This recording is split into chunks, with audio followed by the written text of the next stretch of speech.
Good evening, fellow YouTubers, dog men, dog ladies. Whew, December 23rd, night before Christmas Eve. And it's supposed to get about 19 degrees tonight. So tonight we decided to do a little different. We're gonna leave the dogs out on the chain. Hey, puppy. Who's over here? Shady. What are you doing, Shady, baby? Huh? Yeah, Shady girl. Yeah. And we're gonna do the burn barrels. Yep. Burn barrels.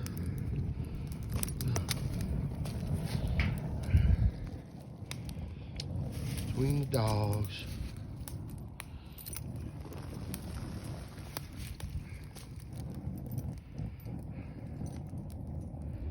What up, Joey? So yeah, we're gonna roll a little different tonight. Don't worry about this embers because the ground's already been wet. Yeah. Yeah. Huh? You gonna stay out on the chain tonight? Yeah. But look, you got a burn barrel. Yeah. You're crazy. All right, boy. Shit. Damn.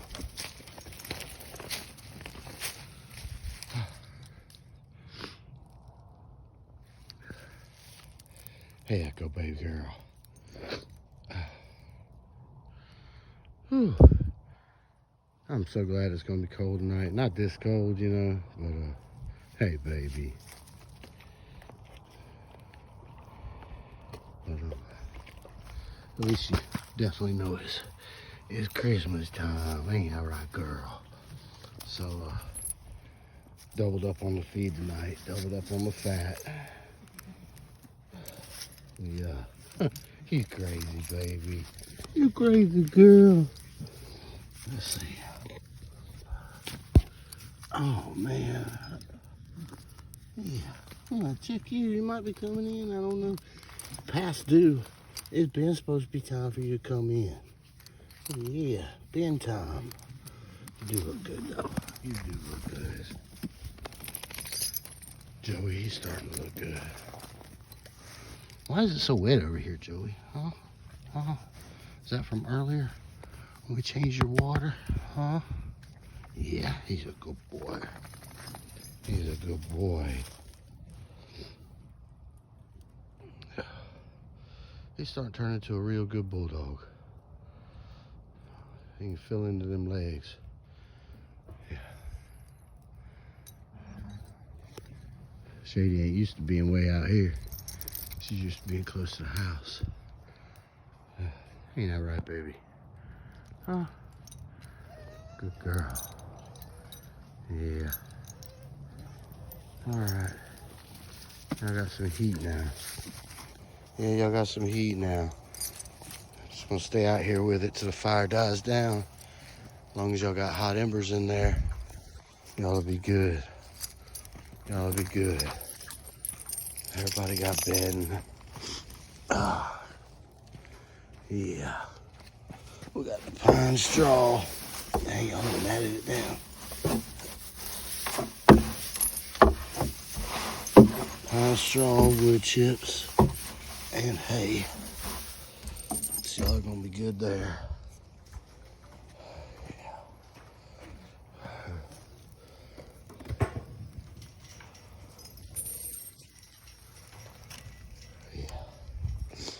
Yep. Y'all gonna be good there.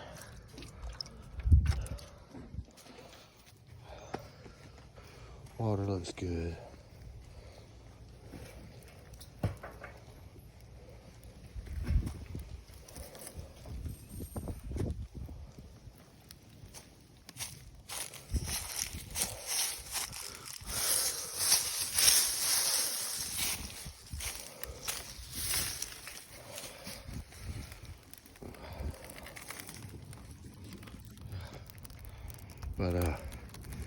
But yeah, I'm hoping These burn barrels will keep these dog houses warmer.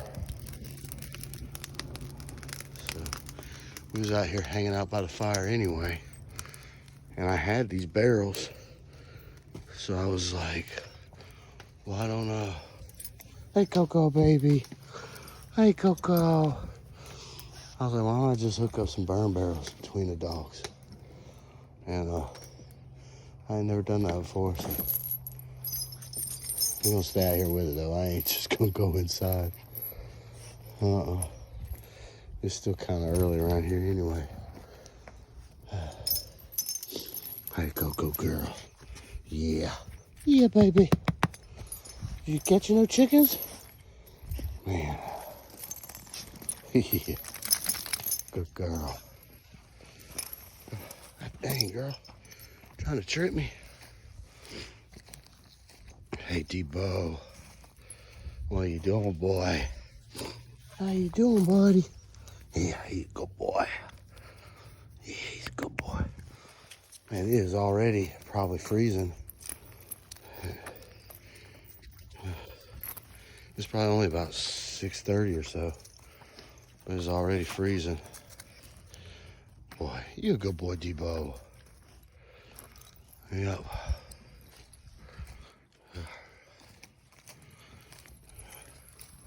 This barrel having a little trouble. He's having a little trouble.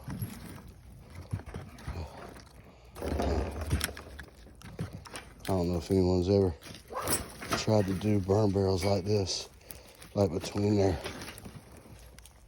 chain spots or whatever, but I had never done it. Hey, Stomp. Hey, Stomp. What are you doing, boy?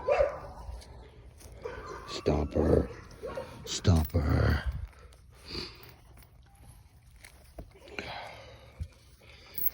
Yeah, we got everybody new chains. Got 100 foot of chain for like $80. That's good, because Tractor Supply, just in case anybody knows, they charge like fucking $3 a foot, $4 a foot for just 1/4 inch length chain.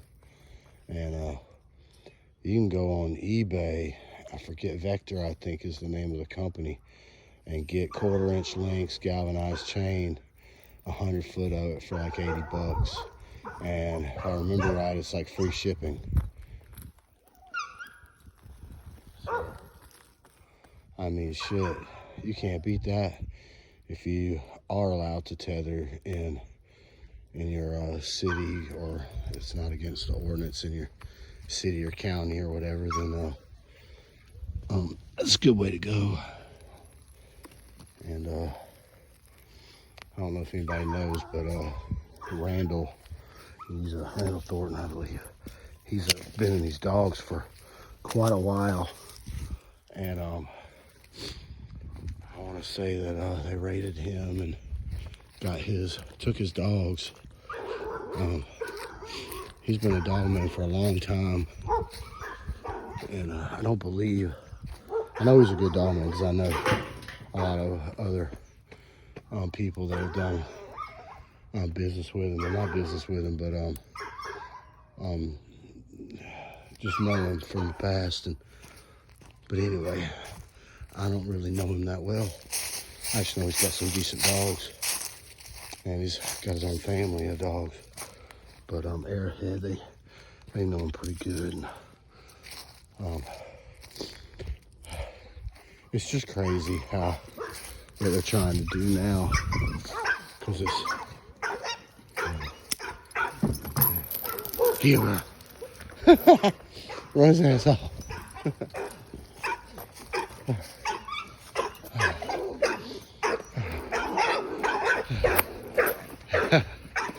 That's Jocko. It's funny because Joey kind of knows the pecking order on the shard. Yeah, okay. Joey knows the pecking order on the shard, and he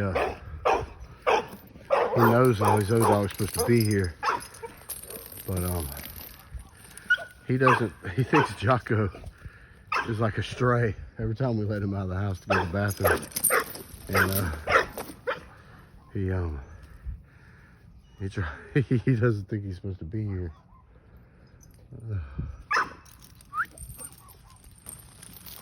Jocko! Jocko! Yeah, Jocko's my son's dog. I guess my son's out front. But, oh, let's see. Let's see if he went ahead and took Raven in the house. Got a new addition to the family. I guess he took her in the house. Because I don't think she's in the kennel. I hope she's not in the kennel because if she is, the gate's open. But anyway, getting back to the Randall that they took his dogs. It's all about just taking the dogs. I mean, I've been trying to think. Only thing I can think is they're going about getting rid of this. They want to, you know, dog fighting, of course, is a problem because of the gambling and the other things that go along with it.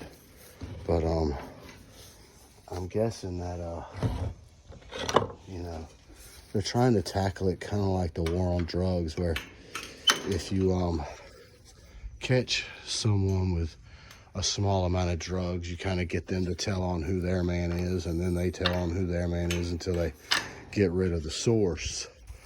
So I'm guessing that's kind of their theory on these dogs, is every time they get somebody, basically if you're a supplier, then they want to take you out. I mean, that's the only way I can think that to look at it, is they're just trying to get rid of the people that are suppliers, you know, that supply the dogs. You know, people like, I might sell a few dogs here and there, but first of all, nothing that I do or anything, any people, anyone that I associate with, even all, I would say the people that are subscribers to my channel, none of them would participate in anything like that. We all love our dogs too much. You think I'd go to this kind of trouble for a dog that I didn't give a shit about? That I didn't care whether or not, you know, it breathed or was healthy or anything like that? Shit, I just do this for the love of the dogs. I mean, I got my first pit when I was like 19, and kind of, you know, didn't know what I had kind of thing, but I had her for a good long time. I ended up losing her to heartworms, and that's when my quest began to, you know, find another bulldog like that. And it just led, you know, into me just, there was always a quality about a dog that I liked, and then another quality, and then I would just see some that I'm like, I like the dog. So one thing just kind of turned into another, and then it turned into 30 years. So I don't know, I just love having my dogs. I like having occasional breedings here and there, and once it kind of gets in your blood, I've had them for so long, I don't know what my life would be like without them, you know. I don't know what I'd do with my time, you know. For a long time, in my 20s and early part of my 30s, I drank a lot. I drank every day, and you know, when I had children, I decided to be more than that. I wanted to quit drinking and just I just wanted to be a good father. So I quit doing all that, and you know, sometimes you just have a bad day, and I mean, shit, even after 20 years, it still kind of pops in your head to, you know, take a drink sometimes. I guess, I don't know if that'll ever go away, but I just come out and I start spending time with my dogs, or I start building something, or trying to make make something better, and it just keeps me walking the straight line. It's a good hobby to have, I feel like, with my children, because we meet people and we, have puppies, and to me I felt like these dogs, children today, or even people in general, are just so damn selfish. Everything is what's in it for me. And if you have something that depends on you for survival, I want to feel like it teaches you how to be selfless. And I remember one time we decided to take a couple dogs with us to the park that had a beach part where you can go swimming and stuff. So we decided to load up a couple dogs and take them with us. And so we had to get the crate together. We had to get water jugs together. We had to get water bowls together. And, when we got there, we would have to one would stay back with the dogs while two would go swimming, and the boys came back and were like, "Dad, come down to the water." I'm like, "Well, one of y'all got to stay here with the dogs, like they can't just be unsupervised." We had them tethered on these long rope things that I made a chain, a clasp, and just tied it to the end so that we would, they could be tethered, and we just sat there and with the dogs. But I was like, somebody's got to, stay right here with the dogs. And so when it was all over, that day was over, we come home and unloaded everything and washed the dogs and got the crates and all out of the truck. And I was like, there's something to be learned from today. And I said, remember all that water and all that stuff we, packed away for the dogs? And they were like, yeah. I was like, you see how much trouble that was? You had to sit back and stay with the dog? I was like, they were like, yeah. I was like, that's what it's like when you have kids, y'all. You got to pack the diaper bag, you got to pack the formula, and somebody's always got to sit back with the baby and watch it. It might be taking a nap and you want to go have fun, but you got to stay back with the baby. So I was like, if you thought that kind of cramped your style a little bit and you didn't get to do what you want to do, I was like, that's what having kids is like. So either that was good birth control, maybe they'll, think twice before they just say, I'm ready to have a kid, or maybe, it was teaching them to be selfless. That's what I hope, I hope it teaches them that sometimes you just put your own wants and needs aside for the needs of something else, so anyway, this was kind of a spur of the moment video. I wasn't really planning on doing the video, but I had these burn barrels hooked up, and I didn't know if anybody else has ever done burn barrels between the dogs before like this, but I thought that I would, I don't know, just put a video out there and just tell everybody Merry Christmas, all my subscribers, everybody that views my channel. It's real cold and real dark, and it's probably about 30 degrees right now, maybe even in the high 20s. So I'm probably about to go in the house. Looks like these fires have kind of died down a little bit. I really just wanted the embers in the bottom of the barrel.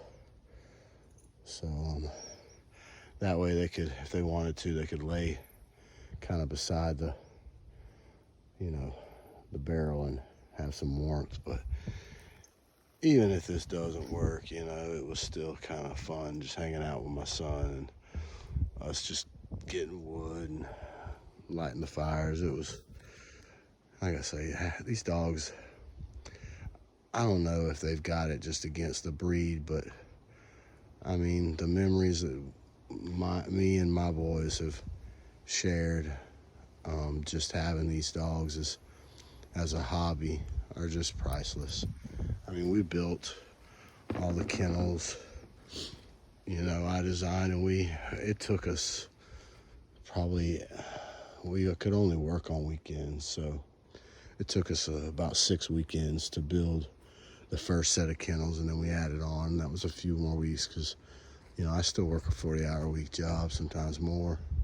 But this is just a hobby, and I mean, like I say, it's every time we do something with these dogs, it's us. It's all of us as a family doing it together. So I know that a lot of boys, you know, growing up, they think they're supposed to buy everything, and you know, if it tore up, there ain't no fixing it. It's just a disposable society. Let's just throw it away and get another one. But, you know, my boys learned how to plumb a floor, level a roof, or plumb a column, use a speed square, frame a square, tape measure, skill saw, jigsaw, drill,